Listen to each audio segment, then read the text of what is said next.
ایک دن نبی پاک صلی اللہ علیہ وآلہ وسلم تشریف فرما تھے تو ایک اعرابی نبی اکرم صلی اللہ علیہ وآلہ وسلم کی بارگاہ اقدس میں حاضر ہوا اور عرض کی، یا رسول اللہ صلی اللہ علیہ وآلہ وسلم، قیامت کے دن حساب کون لے گا؟ تو آپ صلی اللہ علیہ وآلہ وسلم نے فرمایا، اللہ تعالی۔ یہ سنتے ہی وہ خوشی سے کھڑا ہوا اور چلا گیا۔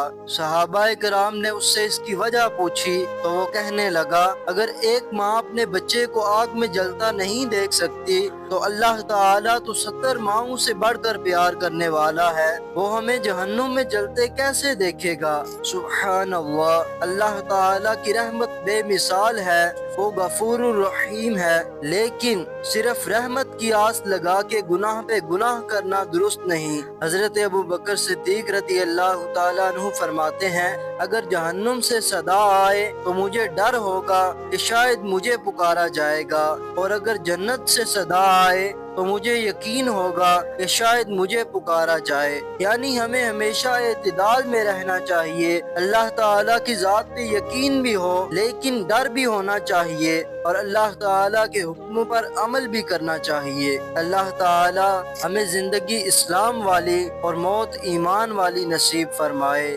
آمین یا رب العالمین۔